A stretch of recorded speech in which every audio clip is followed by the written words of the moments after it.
Hello అందరికీ, ఈరోజు అయితే చేపల పులుసు చూపించబోతున్నాను. చేపలు క్లీన్ చేసి పెట్టుకొని దానికి ఉప్పు, కారం, పసుపు అయితే పెట్టి సైడ్కి పెట్టేసుకున్నాను. అలాగే ఒక ప్యాన్లో అయితే ఆయిల్ వేసుకొని, అవి 2 కేజీలు చేపలు కదా, క్వాంటిటీని బట్టి అయితే వేసుకోవాలి మనం ఆనియన్స్. నేనైతే ఒక పెద్ద సైజ్ 3 ఆనియన్స్ తీసుకున్నాము. తీసుకొని ఆయిల్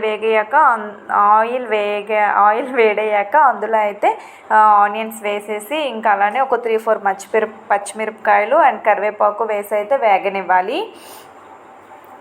అలా వేగుతూ ఉండాలి. కొద్దిగా లైట్గా బ్రౌన్ షేప్ వచ్చే వరకు అయితే ఆనియన్స్ వేగాలి. చూపించిన విధంగా ఆనియన్ వేగాకైతే ఆల్రెడీ రెడీ చేసి పెట్టుకున్న ముక్కలను అయితే వేగిన ఆనియన్స్లో వేసుకోవాలి. వేసాక కాసేపు ఈ వేసిన చేప ముక్కల్ని కూడా అదిగోండి ప్యాన్తోనే కదుపుతూ ఉండాలి. ఎందుకంటే గరిటె పెడితే చేపలు సెన్సిటివ్ కదా, విరిగిపోతాయి. సో అందుకని చెప్పి దాంతోనే ప్యాన్తోనే కదుపుతున్నాము.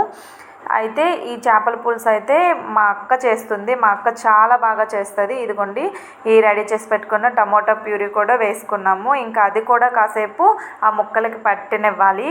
అలా కాసేపు మూత పెట్టుకోవాలి. మీరు కూడా ఈ విధంగా అయితే ఒకసారి ట్రై చేసి చూడండి. చాలా బాగుంటుంది, చాలా బాగుంటుంది. ట్రై చేసాక మాత్రం ఖచ్చితంగా కామెంట్ చేయండి ఎలా వచ్చిందో. అదిగోండి ఇప్పుడైతే అల్లం వెల్లుల్లి పేస్ట్ అయితే ఒక 2 టేబుల్ స్పూన్ వేసుకున్నాము. ఆ పేస్ట్లో అయితే ఏం వేసుకుంటామంటే ఒక 2 లవంగీలు, అలాగే గసగసాలు తెలుసు కదా, గసగసాలు వేయండి పేస్ట్ చేసేటప్పుడు. నేనైతే అది చూపించలేకపోయాను మీకు. అండ్ అలాగే కారం, మనకి ఎంత స్పైస్ కావాలంటే అంత స్పైసీలో కారం వేసుకోవాలి. అండ్ ఇప్పుడు వేసాం కదా, అవేమనుకుంటున్నారేమో ఈ చేప సవడలో ఉండే గుడ్లు అన్నమాట. ఆ గుడ్లు అయితే ముందే వేయలేదు, అవి ఏమంటారు విడిపోతాయి అని చెప్పి లాస్ట్లో అయితే వేసాము. చేప ముక్కలు అయితే కొద్దిగా మగ్గాక వేసాము. అండ్ అలాగే చింతపండు గుజ్జు కూడా వేసుకున్నాం కదా. ఇంకా వేసుకున్నాక 4 వైపులు మంచిగా కలుపు